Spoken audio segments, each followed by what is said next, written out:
Welcome back to another Rogue Thursday. Today we're showcasing the original green giant himself, Mega Venusaur EX. This deck might start slow, but once the engine kicks in, it feels like you're facing a unbreakable wall. And in this video, I'll break down the full deck list, explain the core strategy, and then we'll jump into some ranked games so you can see how the deck works and just how powerful Mega Venusaur really is in the current Pokemon TCG meta. But as for the list, here's the one that I've been running. The game plan is straightforward. You use Teal Mask to accelerate energy onto the board, then move it around with Mega Venusaur's ability to power itself or your other attackers up to take the knockouts. The deck really does revolve around 4 core pieces though, and the first core piece is Mega Venusaur EX.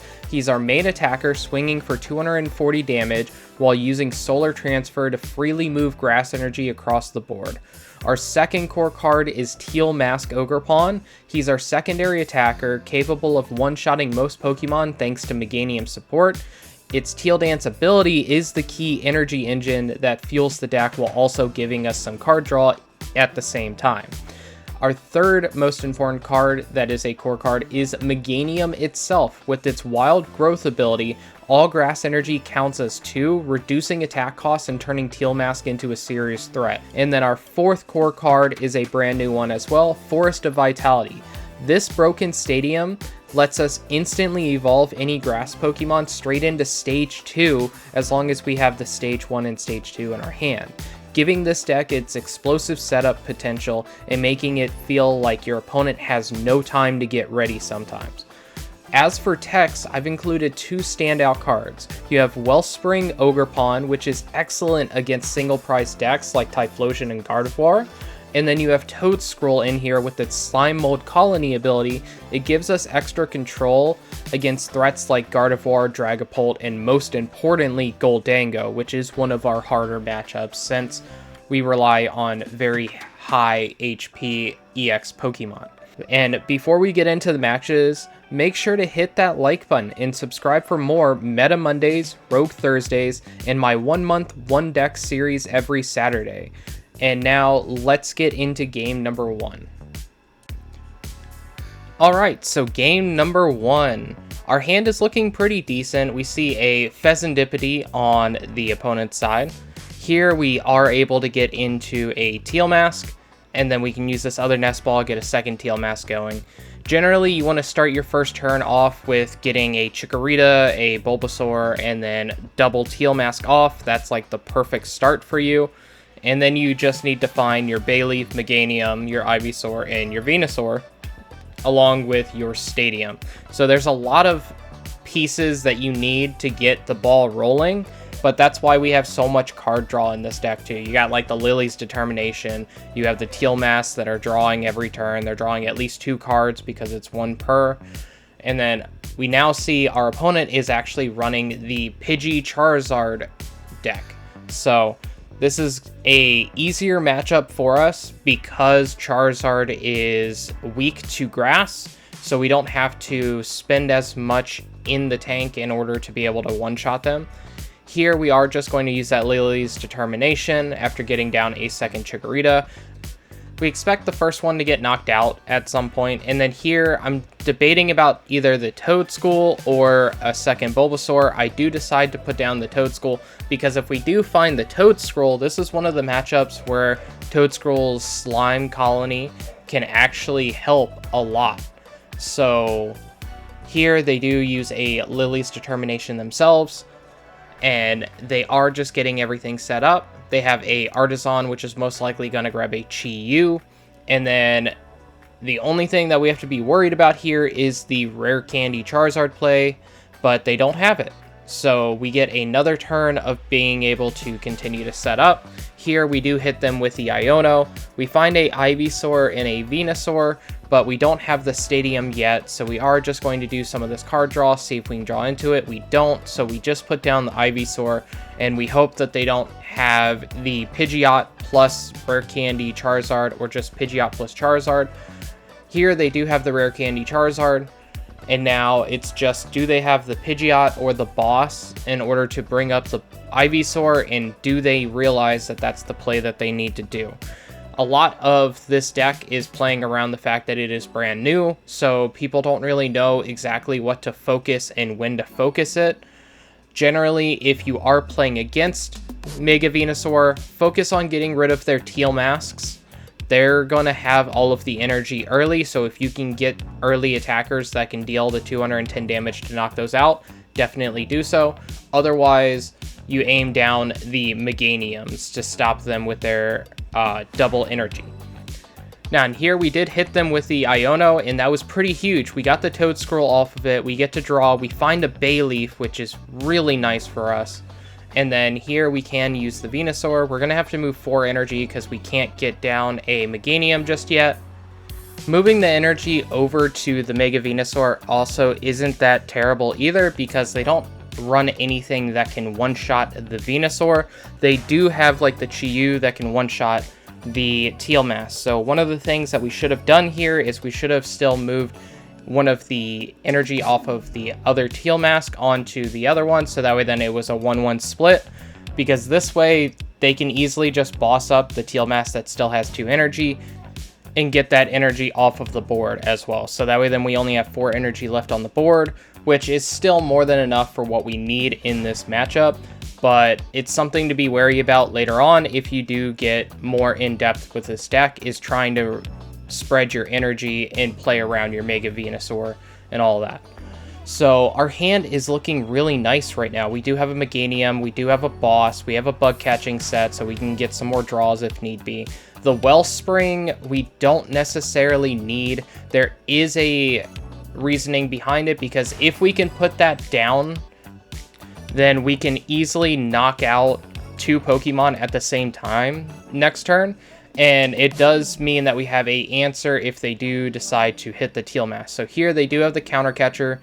They are going into the Chiyu. So this is what I was thinking about during this time, is the Wellspring. If we can find the water energy, so if we get Earthen Vessel or just naturally draw the water, then we can easily go for that play. So here we are going to use this Teal mask to draw a card. We drew the water energy. So at this point, I'm thinking, is that really worth it? Because we have to put down this Meganium.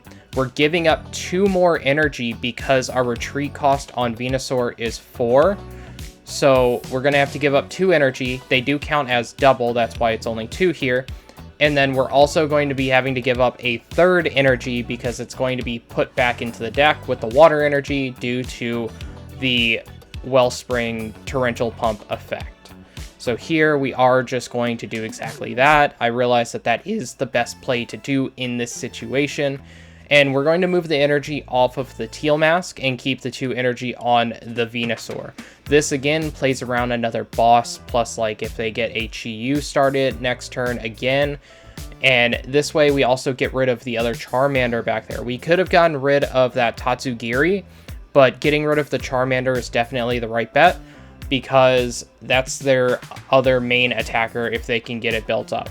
Here, they only have 1 Charizard left to fight the world, and our board is looking really, really strong. There's no real way for them to get 3 prizes this turn, and since we have boss in hand, we can easily knock out this Charizard next turn with Mega Venusaur, and we have a energy in hand to be able to attach to the Wellspring to retreat it if they don't knock out the Wellspring. They could also try to do a retreat lock style play, but there's nothing that they can really do that with either. So this game is pretty much over now. Alright, so game number 2, we see they start off with a Cinderace. So this is the new Cinderace that came out of the Mega Evolution set. It has the ability that if it's in your starting hand, you can play it into the active rather than having to go through the whole stage 1 and basic in order to get to it, which is really, really strong. Its attack also accelerates energy and does 50 damage, but the big dangerous thing about it in this specific matchup is the fact that it's a fire type, which means it is hitting us for ×2 weakness, and with us just barely getting our board started, that is really difficult here. Now then, we are just hitting them with the Bulbasaur, which is a huge mistake on our part. We should have just used this boss up the Xatu, and then we could have still hit them, but we would have been able to retreat lock them, and they'd be forced to start putting energy down naturally onto their Xatu if they want to actually get rid of our Bulbasaur, because it's a lot of turns that we'd be able to retreat lock them, and they would just need to find a way to get rid of it. Here, instead, they are able to completely set up. They get rid of our Bulbasaur while also accelerating a ton of energy on their board. And we also see that they're running the Charcadet.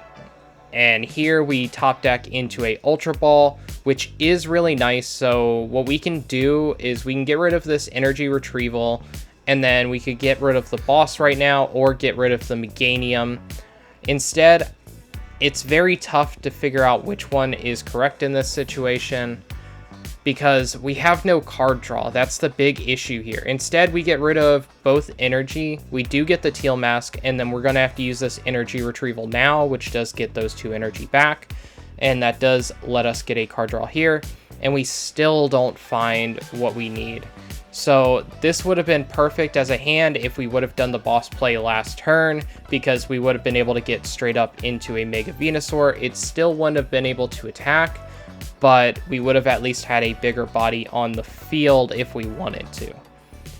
Here, though, our opponent is able to retreat this Xatu if they want to, which they most likely will. And if I were them, I would just go into the Cinderace. There's no real reason to go into anything else. The Cinderace is doing more than enough damage to knock out our Chikorita, and then all we have left is a Teal Mask. So the big issue with the Venusaur deck, as you can see, is if you don't get into your draw pieces, like your Lillie's Determination, your Ionos, it's incredibly difficult to get going. You just need to see one, and generally that's going to get your engines completely started, but it's really difficult if you don't find that, because you need to be going through your hand, and you need to go through your hand often. Here we are just going to get down that Bulbasaur to go straight into a Venusaur. We have a Water Energy, but there's no real reason to use it, because we still can't attack with our Teal Mask here. Now then, they can't one-shot with the Cinderace, so they do finally play down the Ceruledge, which does more than enough damage to be able to one-shot, so we just concede. Alright, so game number 3 is against another meta deck. So I showed you guys the Pidgeysard matchup, and then this is the Dragapult Charizard matchup. So again, it's running Charizard, which is really good for us because we can hit it for weakness. The Dragapult itself can be a little bit difficult to deal with.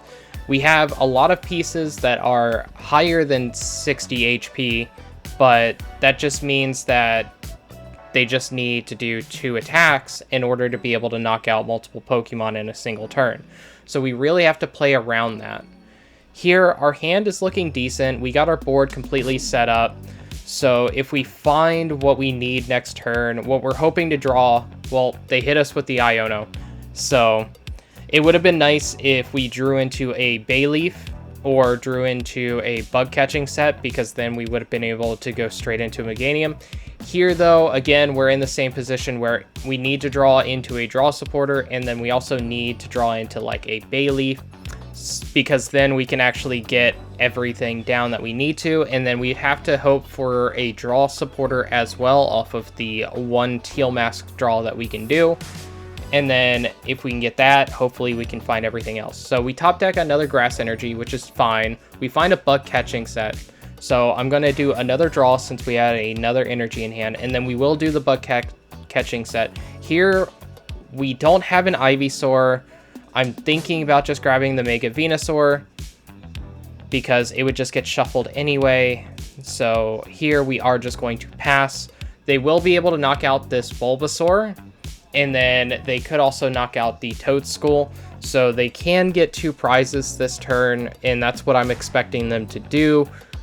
As for what we're going to do, we're hoping to draw into a draw supporter or a bud catching set that can find us the Ivysaur and the Bayleef. That would be huge, because then we would be completely off to the races and be able to start fighting this Dragapult. Here they get down a Artisan, which we're completely fine with. We expect that 2 positions on our board are going to be taken out, so we can at least get a second Chikorita down and be able to deal with that. Here they do take both knockouts. We are going to throw up one of the Teal masks, because if need be, we can attack with that. We do find the Bayleef, so here we can't, well, we could get down another Chikorita, which is what we're going to do. This way we can play around that. We do have another Bulbasaur in hand too. And then finally we play down the stadium. We're able to go straight into a Meganium. And then we are just going to do the Teal dance to draw.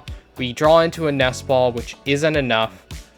We do hit for 210 damage right now, so that is not a small amount of damage.